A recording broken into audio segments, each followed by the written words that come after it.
So, welcome to Small Farm Living. My name is Julie, and we're just going to jump right on in to craft number one. Now, these are all little sweet Easter crafts. The first one, I got these napkins the other day when I went into Home Goods. Aren't they precious?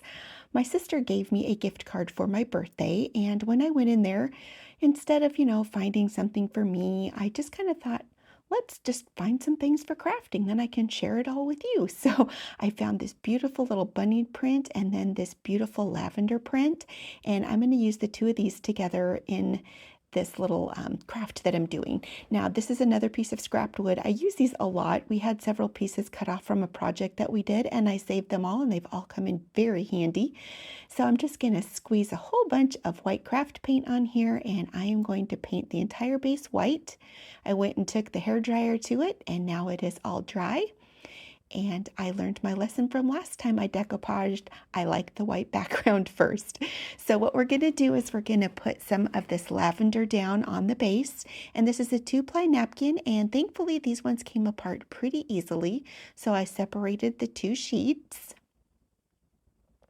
And then I'm just going to place the napkin over top of my board so I kind of get the design that I want to show when I get it on there. And then I'm going to take my little paintbrush with this little cup of water, and I am going to score the edges so that it gives a tear. Now, hindsight, I probably really didn't need to do this. I could have just cut it because I'm going to sand the edges off anyway, but I've gotten in such a habit of doing this, so when I decoupage something and there is no edge to sand off, it gives it more of a kind of a rustic natural look instead of seeing some sharp edges. So now that I've got that separated, I am going to take my board and we are going to cover it completely with Mod Podge. Now this is my old canister and I'm working through it. It does have a few lumps in it, but I scraped those off because I'm determined to use it all. And I found this the other day on our free marketplace page for our area. I was so excited. It's brand new and it has never been opened. So if you are looking for craft supplies or something else, I just suggest going onto the free marketplace page and typing like in search of and whatever you're looking for, and you might be surprised what they have for you. So here we have it all Mod Podged. I'm going to set it down, and I wanted it so at least 2 rows of the lavender were pretty much covering the whole board. Now, I was thinking that I might do the iron method where I just let it dry underneath and then before I put the paper on and then reactivate it. But because I'm putting something else over the top of this, I just went ahead and Mod Podged over the top of the entire surface. And I will tell you, it was starting to get a little bit wrinkly. Now, if you've seen my Mod Podge videos before, I don't really mind the wrinkles so much because to me, it just kind of gives, oh, I don't know, a little bit of an aged look, or I don't know. Sometimes I don't like things so pristine that they almost don't have any character. They almost look like they're factory made. So a little bit of wrinkles don't bother me, but this one was getting quite a few. So I decided that I would just, after I got it all dried, I would take an iron to it and see how it turned out. Now I'm going to set that aside. And this sweet little bunny napkin, I love it. I think it is so sweet, the two little bunnies giving each other a kiss. Now, the one thing that I would have liked better is if maybe there was a different design, or at least 3 different designs, but you get 6 of the same print on one napkin. So I'm going to have to figure out some other fun things I can do with these napkins, aside from maybe using a couple for Easter. So on this one, I definitely wanted to take the water and put it around because this one, I am not going to be sanding any of the edges off, and so I want that natural kind of a rustic edge to this piece. And now I'm just going to very carefully pull it apart, and you will see as we get down to the bottom piece here, the design between the ear and the other bunny is very close, so I had to be very careful because it got wet up near the bunny's feet, but I was able to get it torn and keep the bunny's legs intact. And now we're going to take the top piece off and down the edge so it's all nice and rough. So there we have our little piece we are going to put on. Now this is where I took and I ironed to make sure that I got it as flat as possible, but still with a little character, and it worked perfect. So now I'm putting my design over top of that because this will reactivate the Mod Podge underneath and secure my top napkin over top of the bottom one. Now, I'm not going to bore you with the whole process, but it does take a little bit when you iron it. I just like to go slow and make sure that it's fully adhered all the way around. I don't really like how you can see the paper color is different on the lavender napkin than it is on the bunny. So I'm going to do something with that, but I just took my finger sander and I'm just going to work my way all around the edge of the board, and you can see how it just gives it a nice, really pretty finish. The sides didn't need too much because they were pretty much already there, but I'm just going to work my way down the rest of this side until we are done.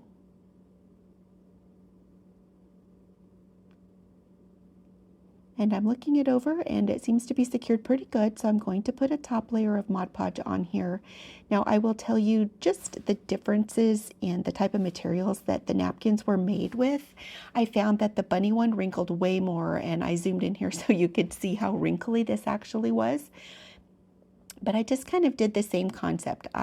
Once I got all the Mod Podge on, I did take it and put it under a hot hair dryer, and then once that was dry, I ironed it flat, and you can see there aren't a whole lot of wrinkles left in there. Now for the edging on this piece, Brenda from Rustic and Lace DIY, she has some of the prettiest kind of like braided jute twine that she sells through her Amazon shop, and I haven't found it yet, but I need to go click on her link and find it because I thought it was so pretty. But because I didn't have it, I thought I would just twist these two pieces together and make a little decorative border around the bottom. And at first I was putting little daubs of hot glue on there, and then I was like, why? Just put a straight line on there because you're going to be gluing it all down anyway. So that's what I did from here on out. I just put a line of glue down and then tapped it down with my fingers. My silicone fingers to protect from the hot glue are downstairs in one of my caddies. I always seem to forget to grab them before I start my project, but I'll just work my way around until I get to the other side. And you can see how it just gives kind of a nice effect aside from just having a single layer around. And I'll just finish up this edge here and get it glued down. And now for the piece, because the color difference, I thought I wanted to give it a little more of a definition. So I took just a single layer of jute twine this time, and I'm going to take my glue gun, and I'm not left-handed, but where the plug-in is for my table, I have to use my left hand, and it makes it a little cumbersome at times, but I am just going to follow the pretty much rugged shape that was torn and match that with my jute twine. And we'll get that put all the way around and secured back down to the base. And now we have a cute little frame around our bunnies. And I actually like that much better. Now I found some of my greenery and some of these little pieces I found on a heart of all things at the thrift store, and they kind of reminded me of little lavender pieces, so I wanted to put a little bouquet of lavender in between the two bunnies there at the bottom, just to give a little bit of color to that black and white. And I put these little eyelet hooks in here, and I'm just going to take a piece of jute twine, pull it through. I'm going to tie a little knot, and I'm going to slip that knot pretty much to the end of the twine. Pull it taut, and that way it won't slip back out through, and I'm going to proceed to do the same thing on the other side. And now I have a little hanger. And here it is hanging up, and I'm sorry that it's still rocking. I didn't realize that when I first started filming it. But isn't it sweet? I just love this lavender napkin. Hopefully I'm not making you seasick. And this little bunny scene. These napkins are so precious. And again, I got these at Home Goods the other day in their Easter napkin section, and they had a lot to choose from. Although I will say their napkins were $5.99 here in Oregon. I don't know if they're the same price everywhere. It was a little steep, but it's a big package. So now we're going to go on to craft number 2. And this is just a wood egg frame that I got from the Dollar Tree. I cut a piece of craft paper to match the shape, but overlapping a little bit, because again, I'll sand that off. And I did already Mod Podge the wood and let it dry, so we're going to reactivate that and glue down our piece of paper. figured you didn't need to watch that whole Mod Podge again. And again, that took a little while, but I just made sure it was all secured.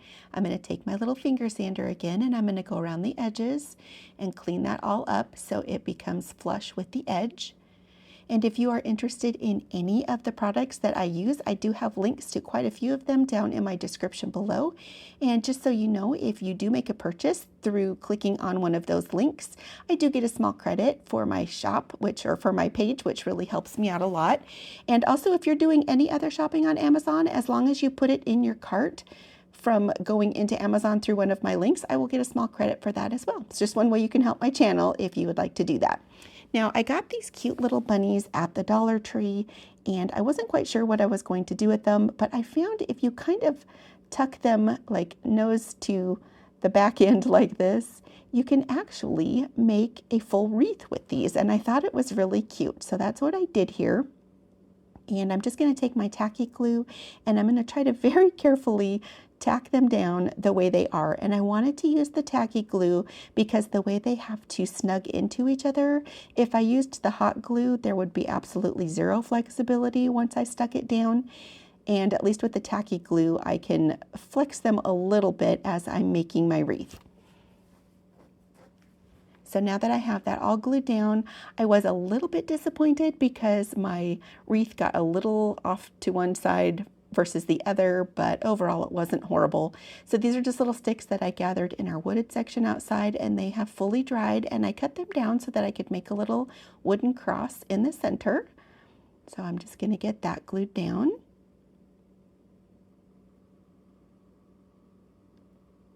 And then I got to looking at it and I thought, I need some flowers up there. So I just grabbed a bunch of my dried flowers. Now, if you're new to my channel, welcome.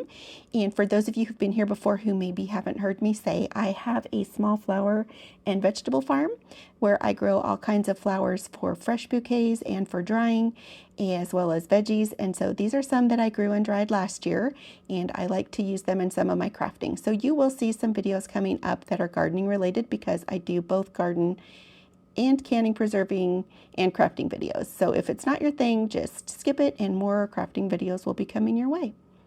So I'm not going to bore you step by step with everything that I'm doing with the flowers here, but if you are interested, I'm sure coming up later in the season, we will be doing some fresh flower bouquets and probably creating some more craft things with maybe just some dried flowers. So I'm just going to get these all glued on here so that I have a little kind of like an arched spray of flowers up at the top of this egg.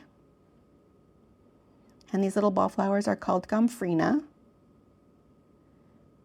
And if you're curious, the kind of silvery is Dusty Miller.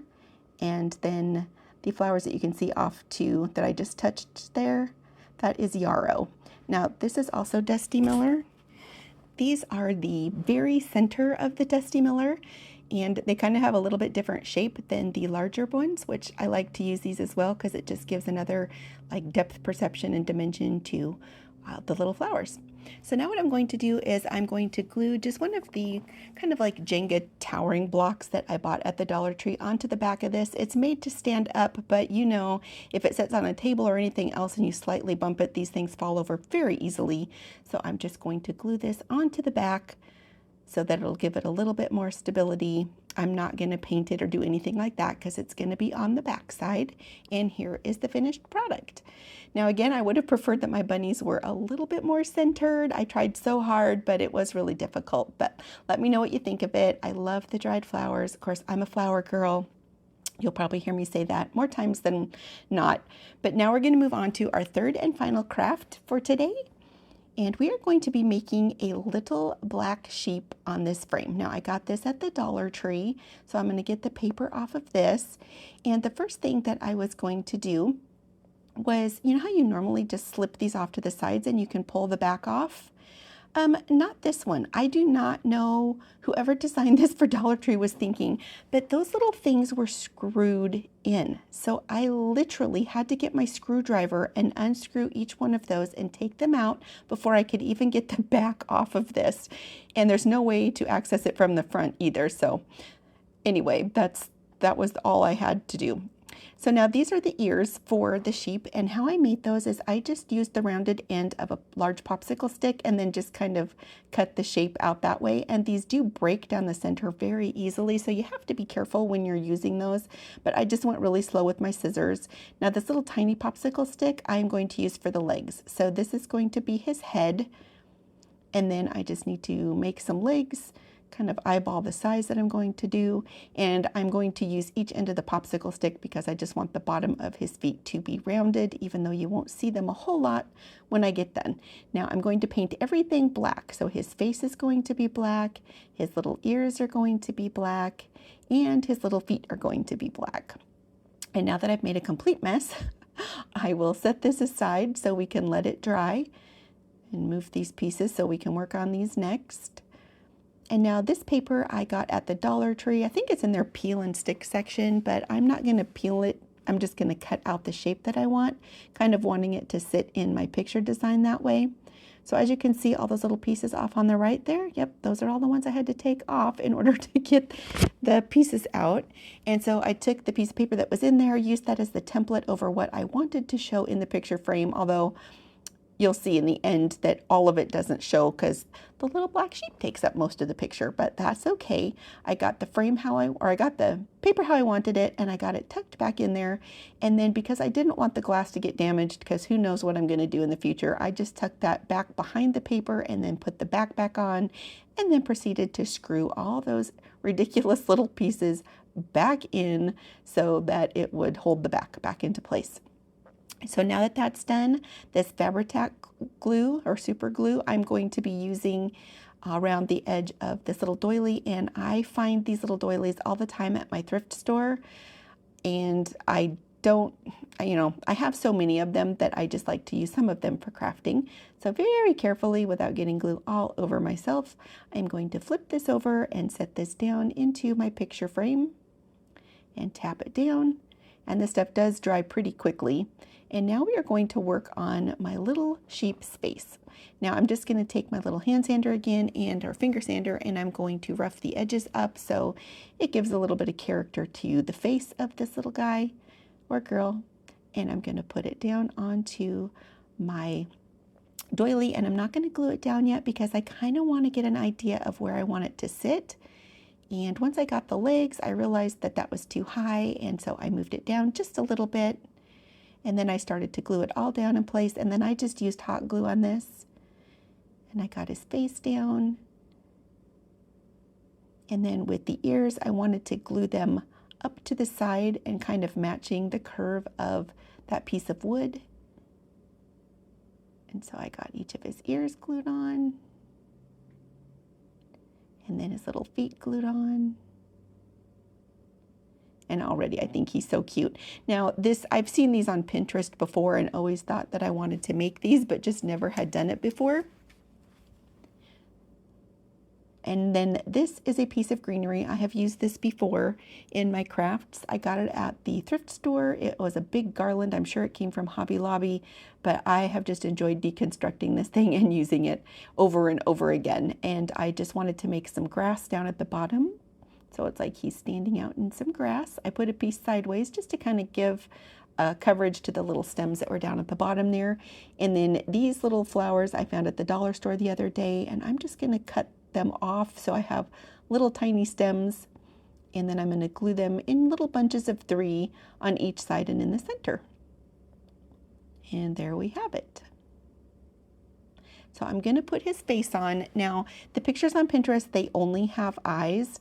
I will tell you that I did experiment with trying to put a nose and a mouth on him, and I just thought it looked completely goofy and ridiculous because I am not an artist. So I just repainted it black and went back to just putting 2 eyes on him, like the ones I had seen in my inspiration pictures, and I left it at that. And then I thought the white frame was just a little too glaring white. So I took this Waverly chalk paint, I believe it's moss green, I can't remember, and I painted the trim on there. And then these little pieces of ribbon, I just took and bent and put a decorative end on each of them. And I'm just going to kind of make a little rag bow or a shag bow. And then I just layered them back and forth like this. And then at first I had a piece of jute twine to tie it shut, and I ended up cutting that off and just using a white ribbon because the jute was just too thick. So I glued my bow on, put a big old wad of glue on there, and then this is a little tiny flower doily. It is so precious. I got a huge bag of these in multi different colors, so you'll probably see some of these coming up in future crafts, but then I just added that he left the 99 to find me, which is the Bible verse in Matthew 18, I believe 12 through 14, and I just think it's precious. It just kind of signifies Easter as well. And let me know what you think of this one. And now we will do our final wrap up for the whole project today. So here we are. We will start over here on the left with our egg and our little bunnies with the cross and the florals on them. I did have fun making this. I might try different things with those little bunnies. They're kind of versatile and you can shape them in wreaths and other little forms. And this one, I just love this. It's precious. I think because I love bunnies and animals and I love flowers so much, and purple is my favorite color. So this one stole my heart. It's not hanging for the final picture because I couldn't hang it anywhere in there. And then again, our little black sheep that I did just a few minutes ago. So let me know what you think. I hope you all have a fabulous week. And this may be my last Easter video, or I might put a few more out. But otherwise, thanks for hanging out with me. I will see you next time.